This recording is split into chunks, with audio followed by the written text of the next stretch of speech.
Hi friends, welcome to the Cinematter channel. Here is the review of Mechanic Rocky movie. Movie ఎలా ఉందో తెలుసుకొని పోయే ముందు ఇలాంటి న్యూ మూవీస్ రివ్యూస్ కోసం, ఓటీటీ ఫిలిమ్స్ అప్డేట్స్ కోసం మన సినిమాటర్ ఛానల్ సబ్స్క్రైబ్ చేయండి, షేర్ చేయండి, మీ ఫ్రెండ్స్ అందరికి షేర్ చేయండి, సపోర్ట్ చేయండి. ఫస్ట్ హాఫ్ అయితే సోసోగా ఉంది కానీ సెకండ్ హాఫ్ అయితే హై ఫీల్ ఇచ్చింది. ఒక కామెడీ జోనర్ నుండి సస్పెన్స్ జోనర్ లోకి మారి ప్రతి ఒక్కరిని అలరించిందని చెప్పాలి. అసలు ఫస్ట్ హాఫ్ కి సెకండ్ హాఫ్ కి చాలా వేరియేషన్ ఉంటది. సెకండ్ హాఫ్ అయితే సినిమాని అయితే మరో స్థాయికి తీసుకెళ్లిందనే చెప్పాలి. ప్రతి ఒక్కరు కూడా ఈ సినిమాని మెకానిక్ రాకీ మూవీని చూసి ఫ్యామిలీతో ఎంజాయ్ చేసిన సినిమా అండి ఇది. ఈ movie directed by Ravi Teja Mullapudi గారు.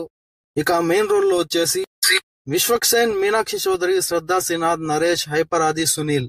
ఇక మూవీ స్టోరీలోకి వెళ్తే గనుక Nagumomu Rakesh alias mechanic Rocky, అదే మన హీరో విశ్వక్సేన్ చిన్నప్పటి కూడా సరిగ్గా చదవని ఒక పిల్లాడు. చిన్నప్పటి కూడా సరిగ్గా చదవట్లేదని హీరో తండ్రి నరేష్ కి ఒక మెకానిక్ షెడ్ ఉంటది. సరిగ్గా చదవట్లేదని చెప్పిందే నరేష్ హీరోకి మెకానిక్ షెడ్ అప్పగిస్తాడు. మన మెకానిక్ రాకీ దాని తర్వాత ఒక మంచి మెకానిక్ గా గుర్తింపు తెచ్చుకుంటాడు. తన గ్యారేజ్ లోనే డ్రైవింగ్ స్కూల్ పెట్టి డ్రైవింగ్ నేర్పిస్తూ ఉంటాడు. ఆ తర్వాత మాయా అనే ఒక అమ్మాయి, అదే శ్రద్ధా శ్రీనాథ్, మన మెకానిక్ రాకీ దగ్గర డ్రైవింగ్ నేర్చుకోవడానికి వస్తుంది. శ్రద్ధా శ్రీనాథ్ ఒక ఇన్సూరెన్స్ ఏజెంట్ గా పనిచేస్తూ ఉంటది. అలా వచ్చిన శ్రద్ధా శ్రీనాథ్ మాయాకి మన హీరో మెకానిక్ రాకీ తన లవ్ స్టోరీ గురించి, తన గతం గురించి, తన ప్రేమ గురించి చెప్తాడు.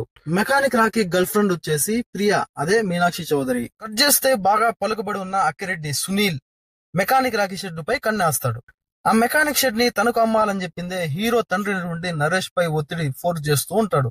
అందుకు నరేష్ ఒప్పుకోడు. ఆ తర్వాత కొన్ని రీజన్స్ వల్ల మెకానిక్ రాకీ షెడ్ ని అయితే సీజ్ చేస్తారు. తన తండ్రికి గుర్తుగా ఆ మెకానిక్ షెడ్ కోసం మన హీరో మెకానిక్ రాకీ సునీల్ అక్కిరెడ్డితో ఒక డీల్ అయితే కుదుర్చుకుంటాడు. అదేంటంటే ఆ షెడ్ కోసం తను అక్కిరెడ్డికి 50 లక్షలు ఇస్తానని చెప్పి మాటిస్తాడు. కానీ హీరో మెకానిక్ రాకీకి ఆ డబ్బులు అడ్జస్ట్ కావు.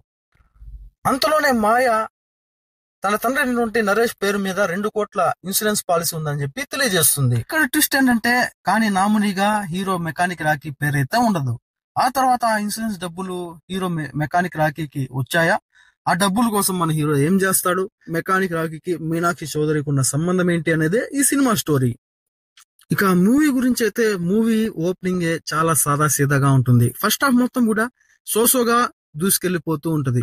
ఫస్ట్ హాఫ్ లో వచ్చే కామెడీ కావచ్చు, ఆ వార్నింగ్ సీన్స్ కావచ్చు, చాలా రొటీన్ గా ఉంటాయి. ఫస్ట్ హాఫ్ చూసిన ప్రతి ఆడియన్ కూడా ఇదేం సినిమారా అంటూ డిసప్పాయింట్ అవ్వడం ఖాయం. సెకండ్ హాఫ్ ముందు వచ్చే ఇంటర్వెల్ బ్యాంగ్ కూడా నార్మల్ గానే అనిపిస్తది. ఫస్ట్ హాఫ్ మొత్తం సోసోగా నడిపించిన డైరెక్టర్ సెకండ్ హాఫ్ అయితే ప్రతి సీన్స్ తో మెస్మరైజ్ చేశారనే చెప్పాలి. సెకండ్ హాఫ్ ఆ పోర్షన్ కావచ్చు, ఆ తీసుకెళ్లే కథనాలు కావచ్చు చాలా బాగుంటాయి, ప్రతి ఒక్కరిని ఆకట్టుకుంటాయి. ఈ మూవీలో ఇంకా ఒక కామెడీ సస్పెన్స్ జోనర్ లో తీసుకెళ్లే ప్రయత్నం అయితే చేశారు డైరెక్టర్. కానీ అందరూ సక్సెస్ కాలేకపోయాడు. కామెడీ అయితే చాలా క్రింజ్ కామెడీతో ప్రతి ఒక్కరిని ఇబ్బంది పెడుతుంది. కథకు కూడా ముందుకెళ్ళనివ్వదు. ఫస్ట్ హాఫ్ కన్నా సెకండ్ హాఫ్ గురించి చెప్పుకోవాల్సిన అవసరం ఎంతన్నా ఉంది. ఇక క్యారెక్టర్స్ విషయానికి వస్తే మెకానిక్ రాకీ పాత్రలో విశ్వక్సేన్ అయితే అలరించాడనే చెప్పాలి. 100% అయితే తన ఎఫర్ట్స్ అయితే పెట్టాడు. ఇక మీనాక్షి చౌదరి క్యారెక్టర్ అయితే బాగుంది. ముఖ్యంగా చెప్పుకోవాల్సింది శ్రద్ధా శ్రీనాథ్ గురించి. మాయా క్యారెక్టర్ లో శ్రద్ధా శ్రీనాథ్ అలరించిందనే చెప్పాలి. ఒకానొక దశలో కొన్ని సీన్స్ లో అయితే హీరో విశ్వక్సేన్ అయితే డామినేట్ చేసిందనే చెప్పాలి. ఒక మంచి స్కోప్ ఉన్న క్యారెక్టర్ లో శ్రద్ధా శ్రీనాథ్ గారు అయితే నటించడం జరిగింది. ఇక మ్యూజిక్ గురించి చెప్పుకున్నట్లయితే మ్యూజిక్ అయితే బాగుంది. జేక్స్ విజయ్ న్యాయం చేశాడని చెప్పాలి. పాటలు సోసోగా ఉన్న బ్యాక్గ్రౌండ్ స్కోర్ తో చాలా బాగా రక్తగట్టించాడు. ప్రతి సీన్ కూడా ప్రాణం పోసాడని చెప్పాలి. డైరెక్టర్ రాసుకున్న కథనం చాలా ఫ్రెష్ గా ఉంటుంది. ఈ మూవీని ఒక కామెడీ సస్పెన్స్ థ్రిల్లర్ వైపు నడిపించే ప్రయత్నం చేశాడు. కానీ దీన్ని ఒక సీరియస్ సస్పెన్స్ థ్రిల్లర్ వైపు కథ డైరెక్షన్ లో తీసుకెళ్తే చాలా బాగుందనే ఫీలింగ్ ప్రతి ఒక్క ఆడియన్స్ కి వస్తుంది. ఇక ఫైనల్ గా మెకానిక్ రాకీ ఒక మంచి దమ్మున్న సినిమా కాబట్టి ప్రతి ఒక్కరు ఫ్యామిలీతో చూసి ఎంజాయ్ చేసేయండి. నెక్స్ట్ వీడియోతో మళ్ళీ కొడదాం. అప్పటి వరకు స్టే ట్యూన్.